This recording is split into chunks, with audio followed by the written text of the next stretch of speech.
on this beautiful day or night whenever you're listening. I'm Mohammed Magdi. I'm sitting with my best friend, my co-host, Vivek Mabubani. I will say it myself because most people can't say my name correctly, so I'll just do it myself. I was about to try for once. For the Patreon episode, I'll let you give a shot. Okay, fine. Vivek Mabubani, how are you doing, buddy? I'm good, actually. This is a beautiful week. I mean, we all enjoyed a lovely Sunday. If you were not in Hong Kong, you missed out. So maybe consider, come on down to the beach. Yeah, exactly. Come on down to Hong Kong. Suffer through the 14 or 21 day quarantine. Well, what's the big deal? It. Yeah, a little good time for yourself. Were you sitting in Australia? Yeah, stuck in your basement. Yeah. Andy Curtin. Anyway, so what have you been up to? Well, we have the backstage shows coming back hardcore. We had Seth Waters, if you are listening, I guess, this week. Seth Waters just headlined last weekend. It was great. Seth, unfortunately, might leave for a while due to visa complications, but we're hoping to get him back. But yeah, backstage shows every Saturday. If you haven't come to shows, this is the right time to come check out the backstage. How do people find you online, Vivek? At Funny Vivek with or without the letter M. You tried. One of them is correct. All and right. you? I'm at the other Mohammed on Instagram. It's mainly my social media presence there. And we have the Laugh Festival coming up. That is right. I mean, if you want to know more about the upcoming Laugh Festival, that's from 18 to 26 September. Go to laughfestival.hk. Otherwise, thebackstagehk.com is where you want to know all the best shows in town. The keyword here is best. And speaking of best, Patreon. Yes. We put bonus episodes every Thursday on Patreon.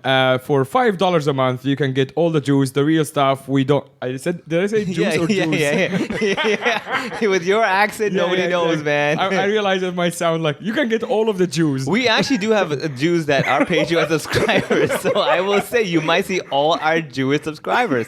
I will take that. You can get all of the Jews. We don't hold back on Patreon. Yeah. And now our guests can't stop laughing about me saying juice. Speaking of funny stuff, we have Chris Musni here. How are you doing, Chris? Hey, how's it going? Thanks for having me, guys. Pleasure to be here. You have been on once last year, I would say. Yeah, about a year ago. Well, 6 months ago. Yeah, we're talking about schools and stuff. And how wonderful everything is there. Yeah. Always getting better every day. Yeah, right? that was like in the middle of lockdown, wasn't it? Right in the middle. Yeah. Right. So just to let everybody know, Chris Musni is one of literally the OGs of Hong Kong's comedy scene. By OG, I don't mean original gangster because he's a very nice guy. I mean the older guys of the comedy scene. I have no street cred, honestly. Yeah. So basically, if you say that you've been watching comedy in Hong Kong since the beginning of it, and you tell me you don't know who Chris Musni is, you're like, yeah, you're lying. Yeah. You don't know the scene properly. So yeah, Chris has been with the comedy for a long, long time. So today he's, of course, doing the authentic comedian thing of having an odd drink with himself, which is, of course, juice. He decided to buy himself an adult-sized juice, 1 liter. 1 liter from unsponsored content here. Marks and Spencer food.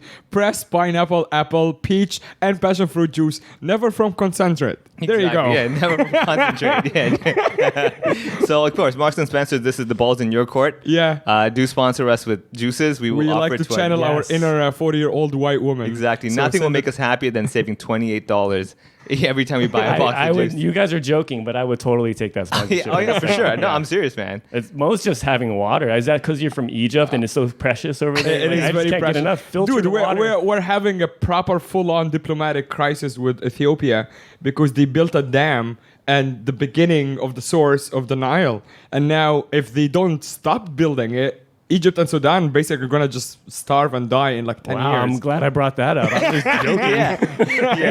Thanks for bringing it up on the ho-ho Hong Kong. Ho-ho as in ha-ha, funny. Hong Kong as in nothing about Egypt and the Middle East. We don't care. Well, about Egypt, honestly. My juice was packaged by slave children, so that's right up on you, I think. Nice. Yeah. Also in Ethiopia. Yeah, it doesn't specify exactly where, though.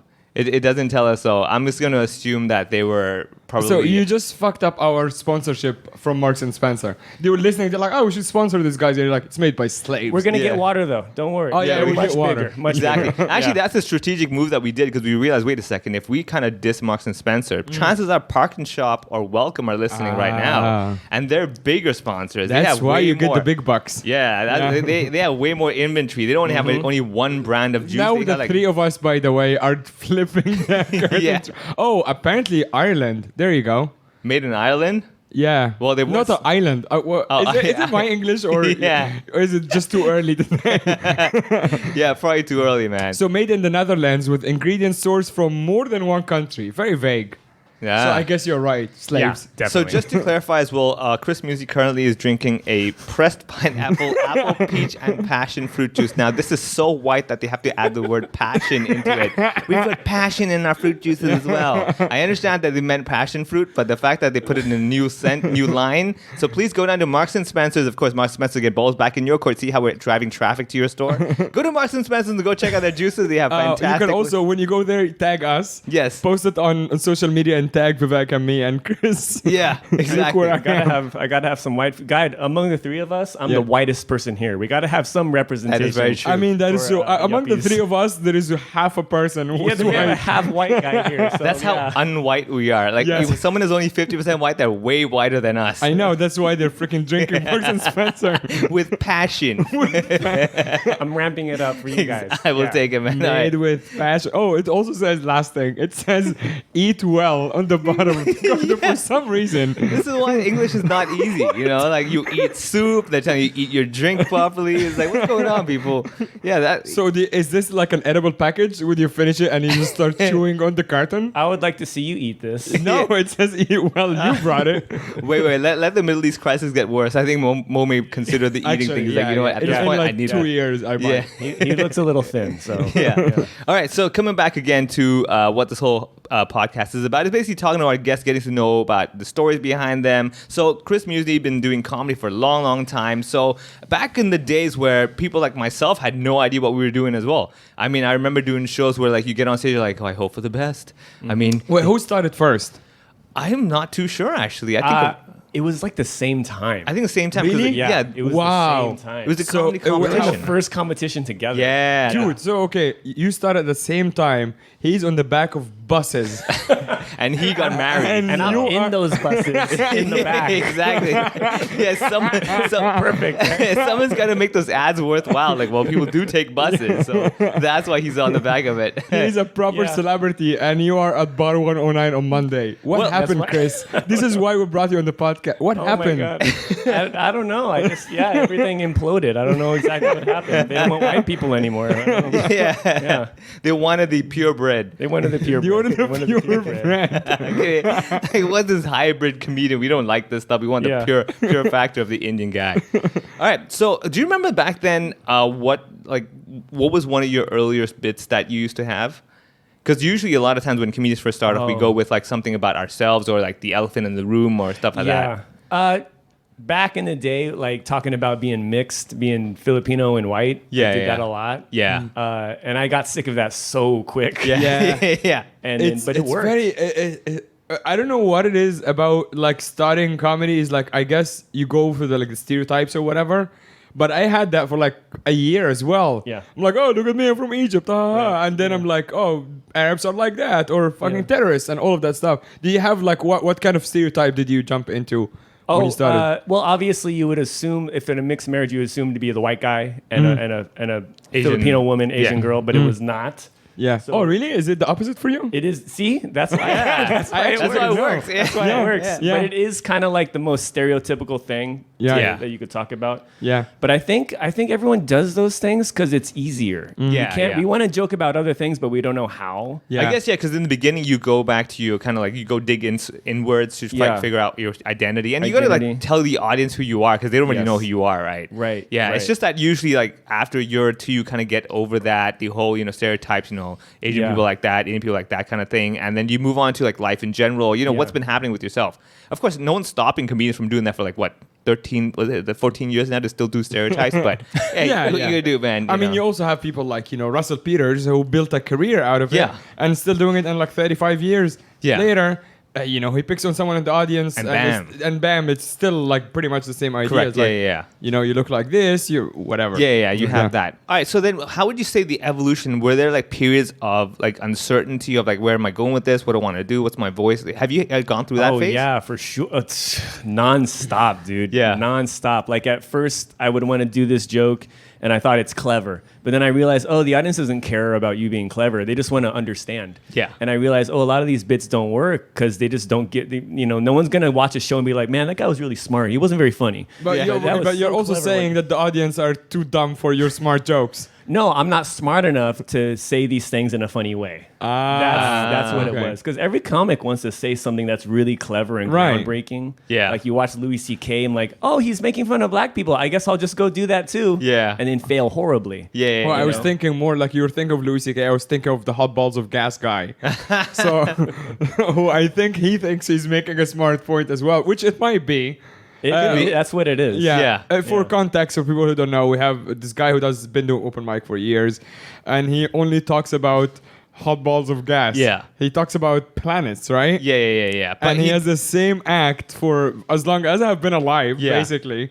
I mean, I would say if you want to give like the benefit of the doubt, number one, it's a really good act in the sense that you could start karaokeing it. Like the audience will go like, I know everything. I'm gonna say it with them. There we go. You know, the timing. I think you can like if you see it a few times, you can do the beats. Yeah, exactly. Yeah, you would know this is like the pause. We should actually auto-tune his act one time. Hot balls again. Hot balls of gas. Right. So if you want us to try to auto-tune some of the comedians, do subscribe our Patreon account, and if we have enough budget to actually learn the skill, we might end up doing it one day. We can, if you give us, if we have enough budget, we'll just give it to someone on Fiverr to do it for us. Shh. Make it seem like it's more expensive, Mo. Make it seem like it's way more expensive. All right, you can subscribe to the $10 a month. Yeah, exactly. Wow. Yeah. Just give up the one coffee. Yeah. So coming back again, the phase, because I remember in the beginning we used to do shows, and pretty much like any show we got our hands on, we would be on the lineup, right? Because there weren't that many comedians to start off with anyway. Right. So basically, and then the problem is that you would have,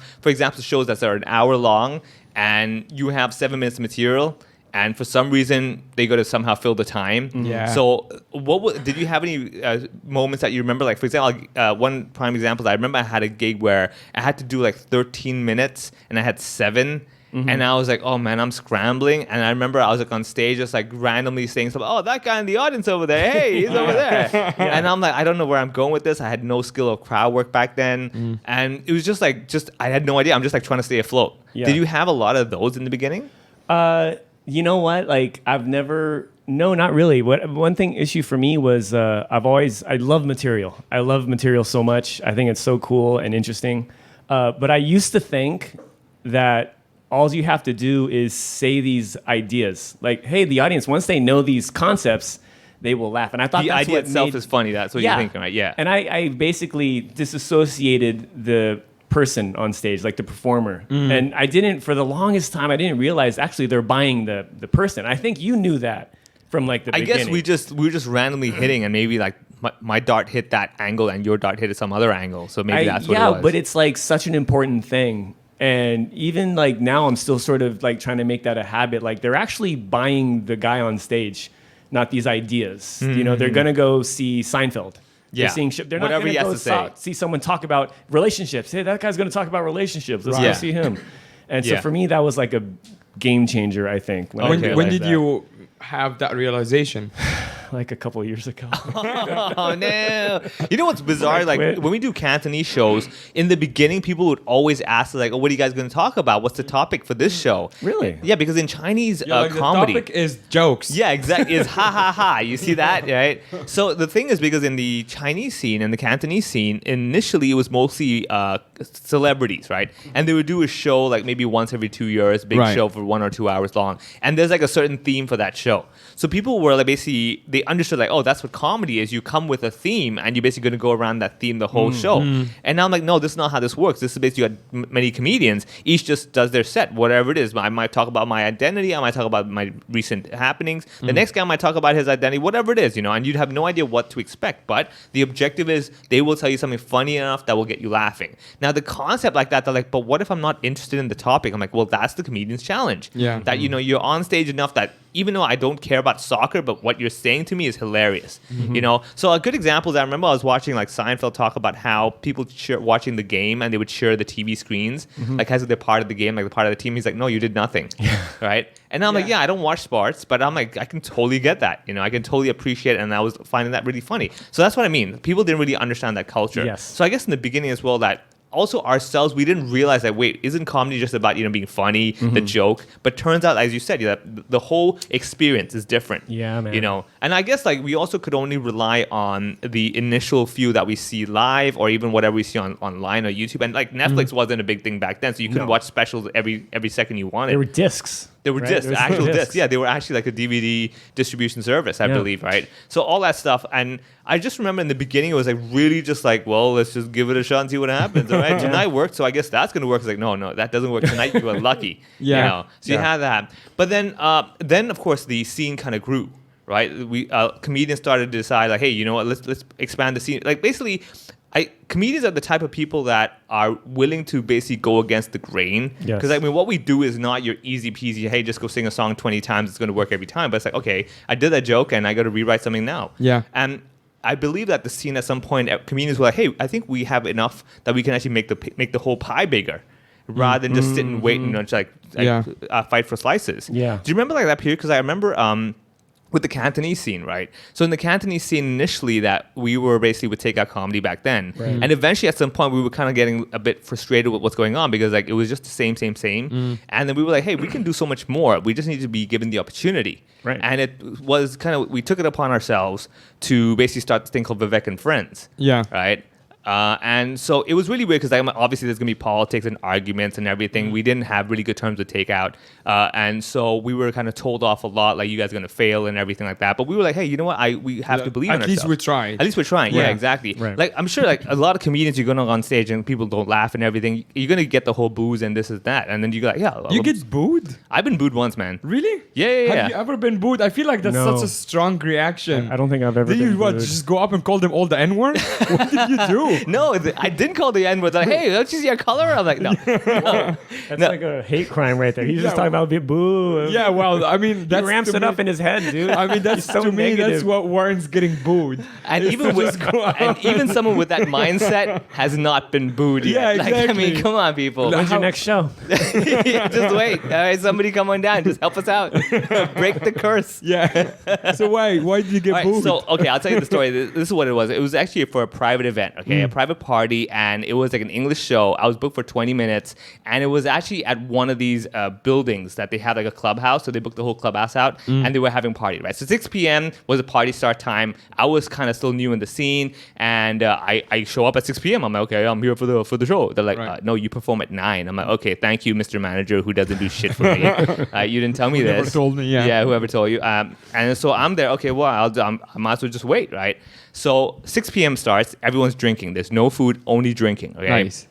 And it's like a casino theme and everything. So everyone's like partying, drinking, all that stuff, getting drunk, whatever. 9 p.m. comes. That's when finally dinner time starts. So everyone's half smashed, okay? Right. They go to the dining hall. It's basically like just a long table seating, like 2 long tables of people. And So that's it's like the Last Supper kind of the Last Supper. Yeah, well, pretty much was for me. I mean, honestly, I'm like, man, this better be the last beating I have to take, and So I remember the MC was also drunk. So the MC was like, all right, guys, Wow. yeah, he was one of the crowd and everything. Right? So the MC's like, hey guys, hey, we got a funny guy over here, everybody. Hey, and he turns to the left and looks at me. He's like, hey, you funny? Oh and my I'm like, God. yeah. He's like, all right, here you go. Gives me the mic, right? So I take the mic, and now everyone's busy eating steak. Okay? Right. So this is where I put in my joke where I'm like, this is why Hindus don't eat beef. Where like the power of steak, never serve beef during our show. Right. So they're busy eating food because they're hungry. They've been drinking for so long. They're half drunk. They're starving. And I'm up there trying to do comedy. Now I did not know that you shouldn't be eating when you're doing shows. Of course, Mr. Manager didn't decide to help me with that one. Right. And so and you were not experienced enough to stand your ground and be like, hey, no food during my show. I didn't. I had no idea. Yeah. I was like, well, I mean, this is the game, right? You just do your show. And when So- you're young, you just take whatever is given exactly. you, right? Yeah. I was like 4 years into just Yeah. doing comedy, Yeah. and so I'm up there dying completely, Yeah. right? At like the 17 mark, because I always have this digital watch that I wear when I'm watching my time. Like, I gotta just power through, man, power through. You know? So 17-minute mark, I remember precisely because I'm looking at my watch and I hear like feedback from the speakers, like wing, wing, wing. This right? can't get any worse. Right? And I'm like, I luckily know what it means, like get away from the speaker, right? You're too Right. close to it. So I'm walking and moving around and like, hey, and I'm still powering through and it's still giving feedback. And this lady gets up She's like, maybe that's a sign to get off the stage. No way. And the whole crowd goes, boo. Woo. What? Yeah. Oh my god. That's great. I powered through 20 minutes. This is the best Did they part, throw right? steaks at you? What? They throw steaks at me. It was really good quality food. They're like, yeah, no, not happening, man. Wagyu beef. Just get He off looks the stage. he looks Hindu. This is the worst thing they Yeah, could do. exactly. Yeah, no. He's Throwing like, pig blood at me. no, the my problem God. is they're like, I don't know, is Hindu or Muslim, man? I don't know. Will this offend him or make him happy? Is that what's Right, going right, on? yeah. No, we like the lamb more. Yeah. If you throw like lamb heads at us, it's like, Yeah, please. let's do that. Yeah, shawarmas and stuff. The best thing that topped it, okay? 20 minutes, I hit the mark, people are booing, they ignore me, all that stuff. I finish my set, I'm like looking around, where the hell is the MC? And the MC's not there, so I just Is put he the... just sitting there eating? I have no idea, right? So I just put the mic on the floor and leave. very quietly. Yeah, I'm like, okay, never mind. They don't notice me anymore. Yeah. I don't think they would even notice you Yeah. leaving. No. It was just background noise Yeah, for 20 exactly. minutes. Yeah, exactly, man. Oh, man. Oh man, That's That is brutal. And then you want to hear the kicker? Yeah. So back then, of course, this young little me did not know is that I thought at the end of the gig I have to go collect the balance check. Yeah. So I was waiting there. I'm like, excuse me, do you know where the organizer is? I need to go get the money. They're like, oh, who the fuck is this guy? Yeah. Right. And like, I just bombed. I just got booed. I'm like, hey, excuse me, do you know where the organizer is? Right? Yeah, dude. So I was there for like, I think another hour and a half. just like asking people, like chasing Yeah. people, like, who's paying me? Yeah. I was like, excuse me, is the organizer here? So I'm like man. begging my way. And finally, I just give up. I'm just going to taxi God home. damn. Speaking of giving up, you also quit for like what, 5 years? Like 4 years. God damn. So okay, we'll get into the story, but I want to know what did it feel like to kind of decide to not do comedy anymore? You're like, this thing that I'm really in love with, and I just don't want to do it. Like, aside from the reasons, I just want to see understand how you felt parting ways with the thing that you're really enjoying. It felt great. You was did. like when something, like if you're not feeling good about something Yeah. and then you stop doing that thing, But it was really good. What was the issue that you were dealing with? Oh, so like I was basically doing brew house open mic. Oh, yeah. Right. That was it. And then we had like some backstage. There was another backstage. Oh yeah, I like, heard. shows there. I was literally told that like 2 days ago that there was a venue called Yeah, actually called Backstage. Yeah. Yeah. I'm like, I had no idea. But yours they're is like, the backstage. Yeah, yeah. Totally different. Yeah, the backstage. Yeah. Exactly. but it was also like a live music or like live Yeah. events venue, It was right? a good venue. It was like made for shows. Yeah, Lynn you know? Harris Terrace, I think. Like it was on Honey. Wellington Street, but yeah, it's basically like when you where Choiwa used Yeah. to be. Opposite there was a building, and you go up like I think 1 or 2 floors, and that's where backstage is. Okay. Yeah. So Everything you have to describe is no longer there anymore. But that used to Exactly. be Yeah. there. Yeah. Imagine. Exactly. Yeah. How Yeah. much has changed? Young Key is still there. so Always, yeah. yeah, so much changed. So Yeah. okay, so you're doing brew house. We talked about brew house many times on the podcast, where the infamous glassing episode happened. Yeah. But okay, so you're doing brew house. That was basically just open mic, yeah. Yeah, so I was doing those things, and it's not really going anywhere. You know, the backstage shows. How some of them were how good, they many were years? fizzling How out. many years in were you at the time? At the time when I stopped, Yeah. probably 9 years, Wow. Okay. and not getting gigs because I wasn't at Takeout. I was at the time I was kicked out. We have.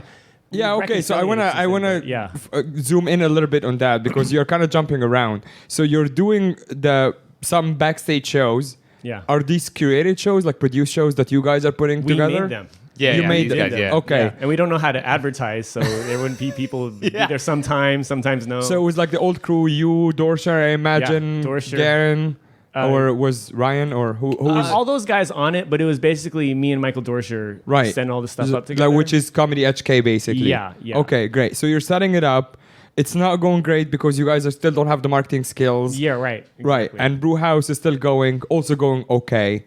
It's going okay. I mean, it's open only mic. open mic. Yeah, it's open mic. You know, yeah. Okay, so it sounds to me just like a regular path to like figuring things out. Why did you quit?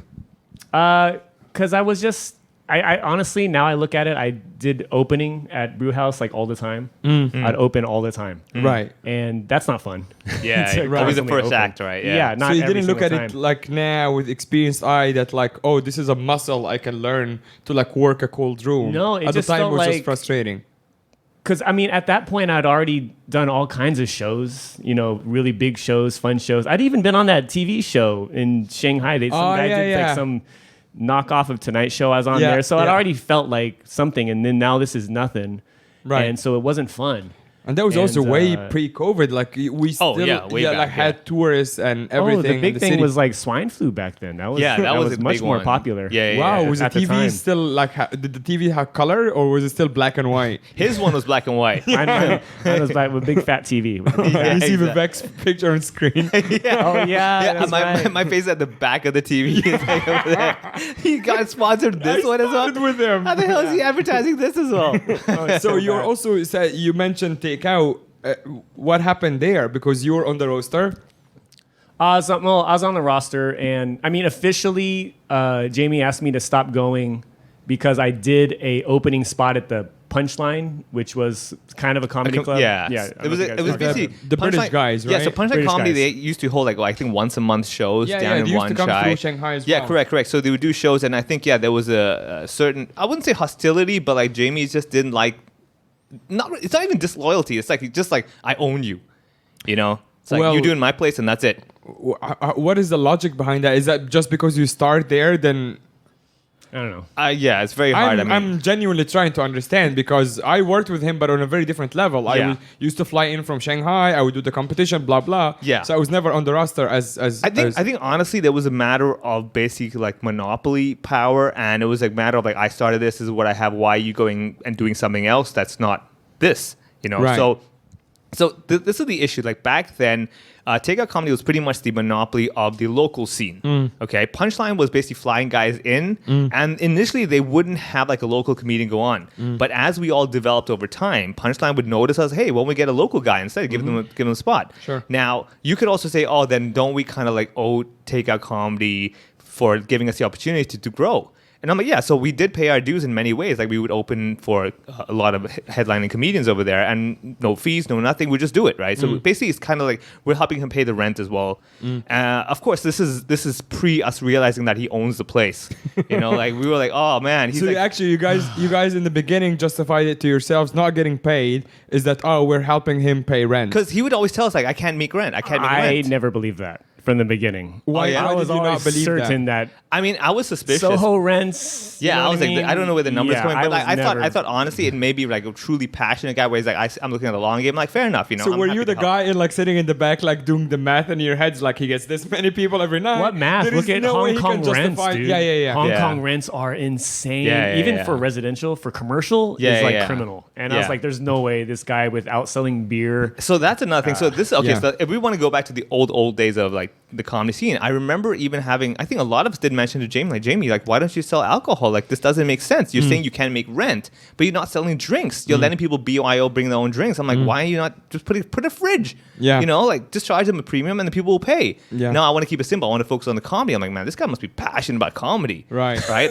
And then so honestly, because like he used to manage me before, right? So I remember I was like, dude, you know what? I want to help this out. I want to make sure the scene works out. So I remember we used to do shows. The money wasn't the factor. I mean, if we did get paid, we used to sometimes get paid when you open for headlining acts.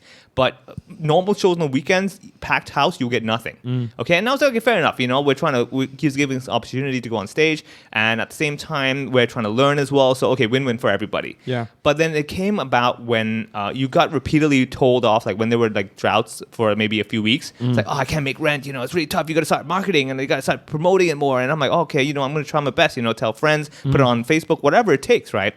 And then it started not making sense. I'm like, wait, so you're telling me on Friday night you're not making your money, you're not paying rent, you're not making rent and everything. But when I tell you, hey, put a fridge, you know, charge, Right. go. I tell you what, I will go up to 7-Eleven, buy the drink for $10. Yeah. You print a menu that says 25, and Yeah. you make the money. Right. No, I was like, this doesn't make sense. Okay, man, that you know? doesn't. Yeah, exactly. Because you're saying the problem is one thing, Yeah. but I'm giving you a solution, A very simple easy, one, yeah. and you can focus on the comedy then because Yeah. you're not stressed about rent anymore. Yeah.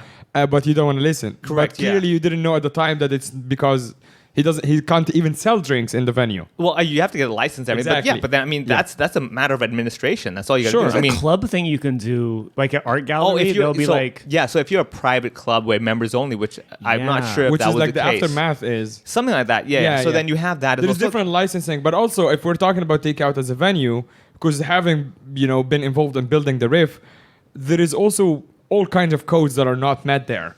Yeah, exactly. including fire code Yeah. and bathrooms code. Yeah. Because the bathrooms in any public place, they have to be built how many X number of bathrooms per certain number of packs on Yeah. your license. Yeah. The venue there can take, 120, 130? Something like that, yeah. There is yeah. one there is no way. That's Yeah. that's actually Yeah. by law. I No. think you should have like 4 bathrooms Yeah. and a disabled bathroom. Yeah. The one bathroom you have is not even disabled friendly because it's like The staircase, up the right? The bathroom is disabled. That's what he thinks it means. Oh man, Like- yeah. So I mean, so there's a lot of those things, right? Right. So I remember in the beginning, like we would all kind of suggest it and everything, and whatever reasons, right? And then Jamie wasn't having it, and okay, fair enough, fine, whatever. It's your club, you do your own thing. Yeah. And then eventually, I think, like I said, a comedian started saying, we want to do our own thing. So it was the same with the Cantonese comedy scene. So this is the bizarre thing, okay? So yes, we started Cantonese comedy at Takeout Comedy, but Jamie can barely speak Cantonese, which means very often when so even when he used to manage me, this was the funniest thing. I remember, like, especially for like the Samsung campaign, we'd go for the meetings and I'd do the talking, and he was and he's just sitting there. Yeah, You're like, here's my agent, and then he's just sitting. yeah, exactly, Yeah. right. But then I was like, okay, whatever. Like I said, I mean, honestly, back then I was in a very synergy mentality. I was like, you know what? I really want to do whatever I can. Right. Yes, Yeah. right. Connect, And me get too. all Yeah, the contacts. Exactly. Yeah. It wasn't calculative. But then No. whenever you do something that is outside of this so-called circle and you get told off, you kind of go like, wait, what? I've been helping you like for 90% of the time. Why Yeah. can't I do 10% of something else? It's like, no, it's 100 or 100 or nothing. I was Right. like, dude, this is not cool, you know? Yeah. So a lot of that hostility would happen. Yes. That's So what, wha- I wha- felt like the goodwill was burned, and it's Yeah. not just me and you. I've seen it so many people. Yeah, so many exactly. times, Over and over you again. know? So that's the Yeah. shame. That's why, like, I tell people, I'm like, go. You want to go watch show? Go watch show. You will not see me there anymore. You know. So I Right. don't do takeout comedy. Yeah. That's like done. Right. So that was a lot of history, and it's only like old school comedians would know the whole story. Versus like nowadays, what's wrong with this place? This is all right. You know. Yeah, it smells a bit, but whatever. But I mean, Give us some time. Yeah, give us some time. Yeah, it's actually quite funny because the new comics, I think you guys at the time also didn't have that many options. Yeah. And this is why it took you such a long time to figure it out. Right now, because the new comics have options, they figured it out much quicker. It's actually Correct. kind of funny for me as an outsider almost. After 2 years here, still feel like an outsider in some ways. But I can see that process. Like, there is a comic on the Takeout roster Yeah. who, after maybe performing like 7 weeks or something, emailed me asking to get on backstage, and he goes, I already feel like I'm being owned there, and I Yeah. want to break out of that. Yeah. And please, I don't need to be on the posters. I just need to do something else Yeah. that is not takeout. Yeah. Because I'm like, oh shit, this is what you guys were talking about. Yeah. But it took you years to figure out. Yeah. It took that guy 7 weeks. And he's like, I'm done. I'm Yeah, done. yeah. Please help.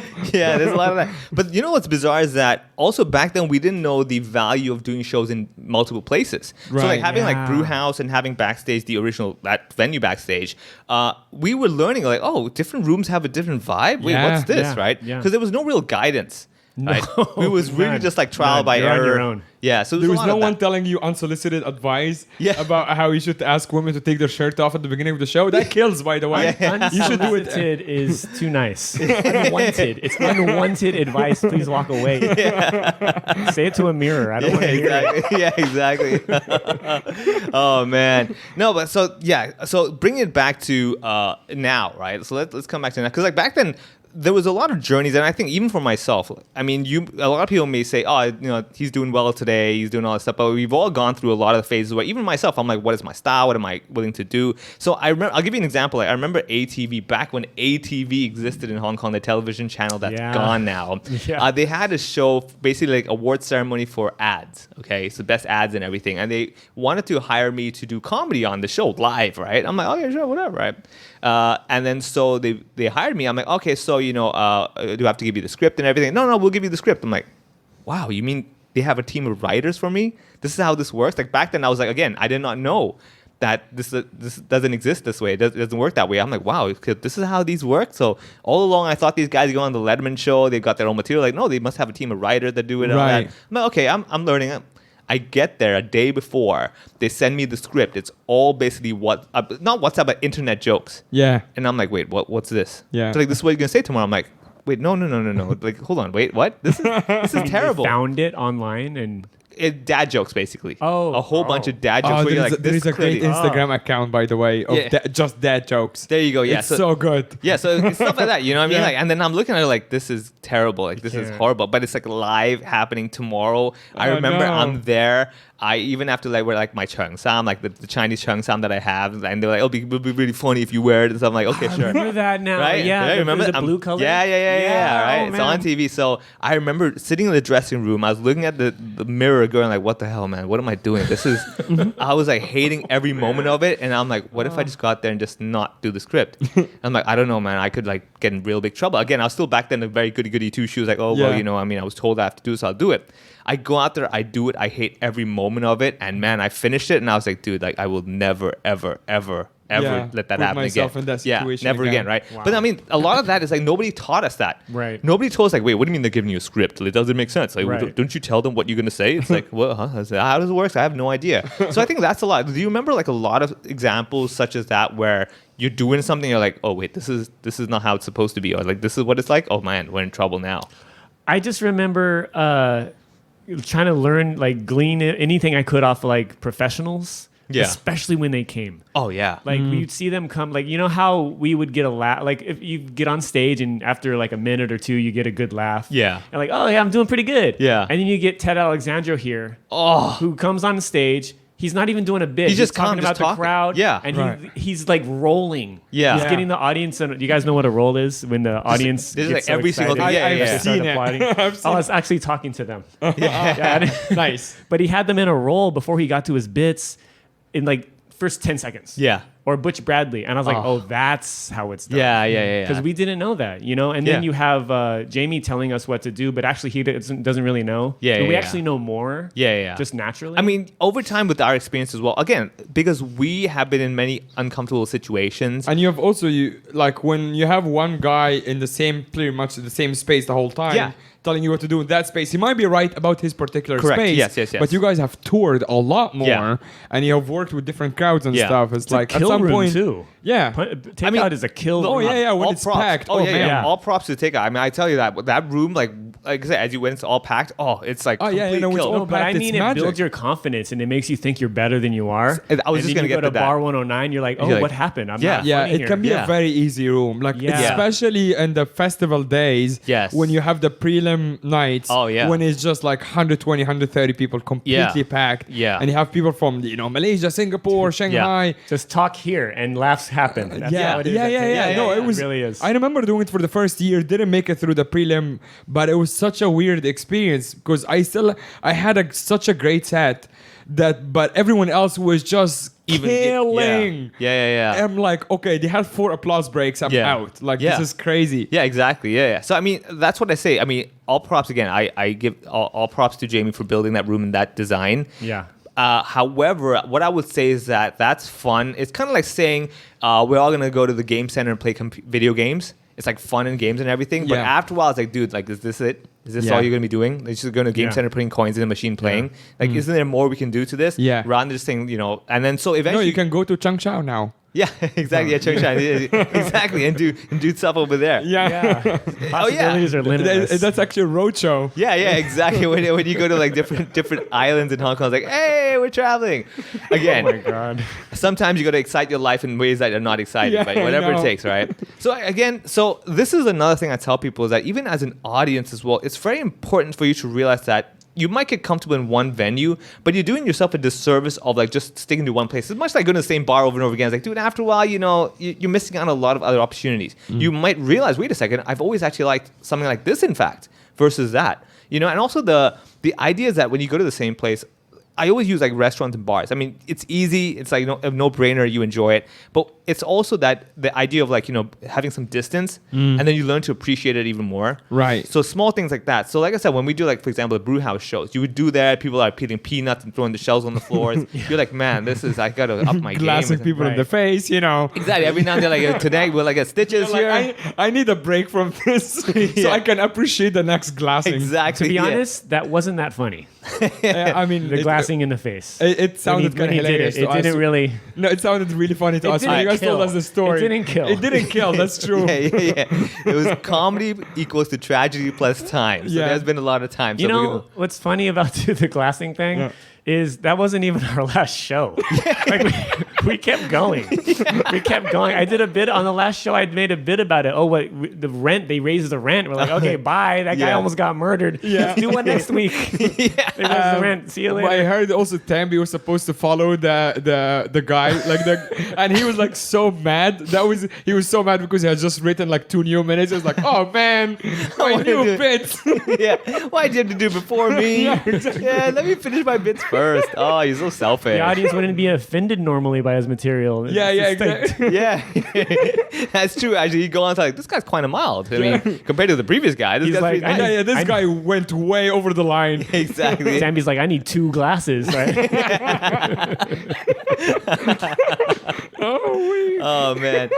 So again, this is why you want to go to different venues because you're missing out on a lot of these happenings. Okay, I'm not encouraging everybody to go like to scenes and hope for the worst. Yeah. But what I am saying is that if you want to really basically appreciate the comedy scene, you go to different shows, go to different venues, and see like, oh, this is what it's like over here. You know what? That really, what's the story you said about the Chung Sam thing and everything? It's like really going out of your comfort zone. Like that's how you get better. Oh, yeah, Is yeah, to yeah. really just push it. Yeah. And then you realize, oh, there's all these things I could do. You can manipulate your act, your situation to make it work. Yeah. But if you only stick in that comfort zone, man, Yeah. you just repeat the same process. Yeah. Again. Yeah, exactly. And so that's also why I would feel like the Cantonese scene, we were like, we're getting just stuck in this kind of box that we're given, and we want to do something more. We want to challenge ourselves, go talk to different venues. But if we got to get approval from this side before we can go there, why? Like, why can't we just do our own thing? Why are you saying no because you just don't like it? Right? So small things like that, we were just getting frustrated and we decided, let's do our own thing. Now, initially there was a lot of hostility / of course, friction, but we just had to have faith.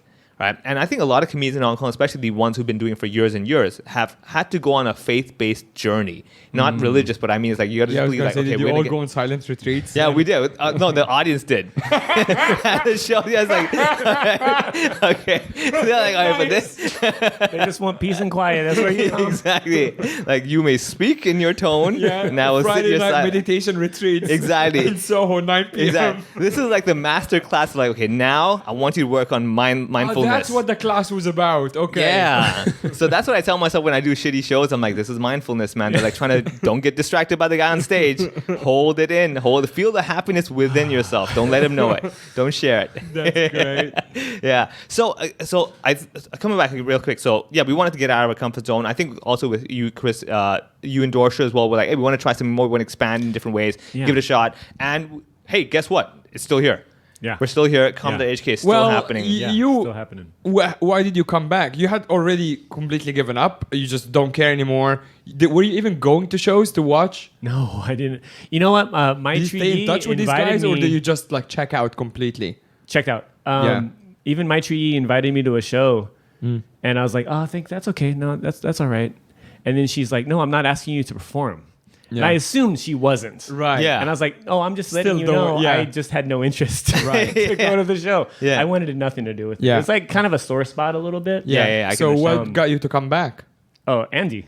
Right. Yeah, So like, how he's did that just- happen? Did you see a set and be like, dude, I can totally do it better? Oh my God. No, what I is- mean, he just because when I came up to your guys' spot in Shanghai, Yeah. like in 2016, Yeah. and we hung out a little bit, so we would chat and check in once in a while. So when he moved down here, we'd go on hikes and just do different stuff, and then he just invited me to hang out at the club. This is No the riff, strings right? attached. This is Yeah. the riff, yeah. And just not to perform, just hang out and stuff. And when you're around there, you Yeah. kind of want to get back on a Yeah. little bit. Yeah. And so, yeah, kind of like baby step my way back in, sort of. Yeah. Yeah. That's basically how it happened. Nice. Yeah. I think that's also a good sign of like comedy is part of like your identity a certain way. You know what I mean? Like after a while, you're like, man, I can't deny this anymore. No, yeah, This you're is- almost like suppressing it in a way. Yeah. I'm not talking about you. You might have felt very comfortable when you quit, like you made the right decision. But it's also something you're really good at. So it's It's- kind of like you don't have that like itch to just write jokes or like Oh, Yeah. I would come up with stuff like all the time. I think Right. of stuff all the time. They're just never. Did you have any And outlet I'd tell for my them? wife. Yeah, Yeah. exactly. What do you think of this? Silent retreat. You thought I was. One person silent retreat. I Yeah. hate these hecklers.